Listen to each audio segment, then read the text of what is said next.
गौरीशनि औगुरी बेलखना गामियाव गोदानै CC block लामानि अन्थाइखाम्फा बेखेवदों।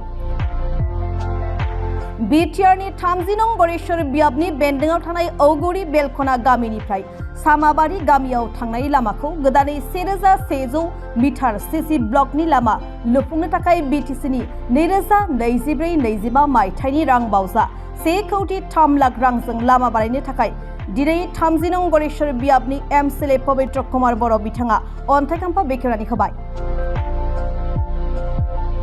मख'नो गोनांदि थांनाय गोलाव सम बेलखना आरो सामाबारि गामिनि रायजो राजाया दैज्लां बोथोर समाव गोबां जेंना जेंसि सोमजिनायखौ नुनानै एमएलए पवित्र कुमार बर'आ बे गामिनि लामाखौ सीसी ब्लकनि लामा खालामनो थाखाय बिटिआरनि सीएम प्रमद बर'खौ खावलायनानै लाबोदों होननानै फोरमायदों। दिनैनि बे अन्थाइखाम्फा बेखेवनाय हाबाफारियाव बाहागो लायो गौरीश्वर ब्लक इउपिपिएलनि आफादगिरि देबजित ब्रह्म, गौरीश्वर नोगोर आफादनि मासिगिरि कृष्ण दास स्वर्गियारि, गाहाय नेतारि उत्पल दैमारि, लोगो आफादगिरि दीपेन नार्जारि, कामिनी कान्त स्वर्गियारि, मार्बिन दैमारि आरो बालाबारि बिसिडिसिनि मासिगिरि परेन नार्जारि आरो गोबां रायजो राजानि नुजाथिनायाव हाबाफारिया जानानै थाङो। जोंनि गौरायसरनि सिङाव थानाय बेलखना गामिनि गाहाय जिथु लामा, बे लामाया जोंनि गुडउइल आसनियाव गिबि खेबावनो जादोंमोन। बिनि हाबदान जाना दङमोन। दिनै आरोबाव 1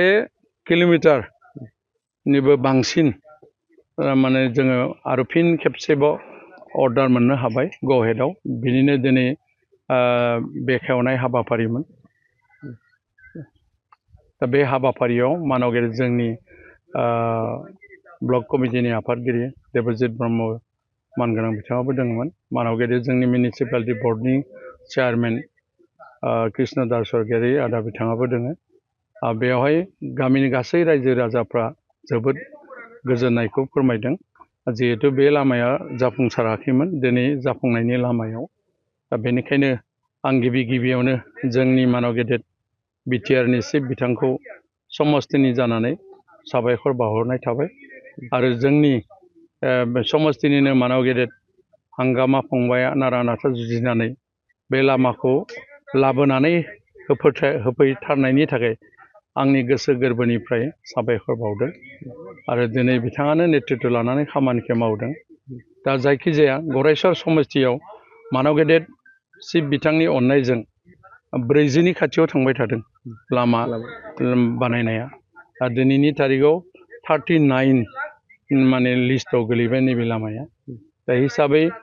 परिबर्तननि बाथ्रा बुङोबा लामानि सायाव मोजांखौनो जादों होननानै बुंनांगोन आरो अन्य माने बिरोधी दलफ्रा जेबोखौनो जायाखै होननानै बुंनो नागिरो। नै बिटिआर सरकारनि नैबे सरकारनि माबाजों जेबो उन्नति जायाखै, परिबर्तन जायाखै होननानै। आं बेनिखायनो माने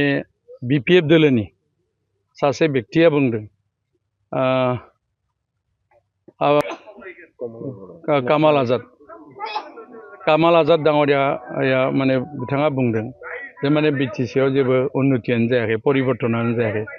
दा बेनोथ' जोंनि गौरायसर समस्तियाव 40तानि खाथियाव थांनानै 39ता लामा जानायाथ' खम नङाना। बेबो मोनसे सोलायथाय, जेराव माने जोंनि माने 40ता समस्तिनि गेजेराव गोदानै जानाय मोनसे जिल्ला, बे जिल्लाया जाबाय तामुलपुर जिल्ला। तामुलपुर जिल्लायाथ' दिनै सोलिगासिनो दं, संबिधाननि गन्दिजोंनो सोलिबाय थादों आरो संबिधाननि गन्दिजोंनो जितु सुक्तिनि दारै जानाय जितु मेडिकेल कलेजखौबो जों तामुलपुराव मोननो हादों। बेबोथ' मोनसे सोलायथाय। बे दिनै जाफुंनायनि लामाया बे साननैसोनि गेजेरावनो बियो माने उद्बोधन खालामनायनि लामायाव फैगासिनो दं। थिग बेबायदिनो हाग्रामानि 6 सनावनो जागायनाय पथिमारि दलंनि माने दलं घाट होनाय जायगाया धुलाबारियाव जे 8 कोटिजों लुफुंनो गोनां दलंखौ बिथांमोना आदुरा खालामना गालांदोंमोन। बे दलंखौबो दिनै मानगेर प्रमद बर' सार बिथाङा लुफुंनानै होनायनि लामायाव खामानि मावगासिनो दं। दा बे हिसाबै बिथांमोना आदुरा खालामनाय लामाखौ जुदि जों मावफुंनो हादोंबा बेथ' सोलायनायाव फैदों। दिनैनि तारिखआव माने प्रतिनिधि हिसाबै थानायनि जायगाखौनो 17 बोसोराव माने हाग्रामानि दिनाव एमएलएफोरखौ इएमफोरखौ थानो जायगा होनो हायाखैमोन। दिनै माने मानाव गेदेर प्रमद सार बिथाङा इएम आरो एमसिएलएनि थानायनि बेबस्थाखौ बावखुंग्रिनि हाजो सेराव लुफुंनानै होबाय आरो बेखौ बेखेवबायबो दा बेथ' मोनसे सोलायनाय फैदों जेराव माने बे सेक्रेटारिया बिटिसिनि सेक्रेटारिया 17 बोसोराव माने खुनु माने परिबेक गैयामोन दिनै मोनसे सेल्फिनिफ्राय फिल्म शुटिंसिम मोनानि फुंनि बेयाव जायगा मोननो हादों बेथ' मोनसे सोलायनाय फैदों क'क्राझार टाउना गुसेब लामायाव दङमोन दिनै गुवार लामायाव फैबाय बेबो मोनसे सोलायनाय फैदों थिग बिदिनो 40टा समस्तियाव सुजित नार्जारि जोंनि गिबि मुंख्लं बिथांनि मुङाव माने अडिट'रियाम हल हिसाबै माने 700निफ्राय 600 मानसि जिरायनानै रायज्लायनो हानाय परिबेकनि थाखाय मोनसे आसनि हमनाय जादों आरो बेफोर आसनिफ्राबो जायगा जायगा समस्तिफोराव जाफुंबाय थिग बेबायदिनो मानाव गेदेर माने बिएलटिनि मोनसे समनि फाउन्डार माने चेयारमेन सिलागां बसुमतारी बिथांनि मुङावबो मिनि स्टेडियाम लुफुंनायनि थाखाय थांखि लादों 40टा समस्तियाव आंनि समस्तियाव दा माने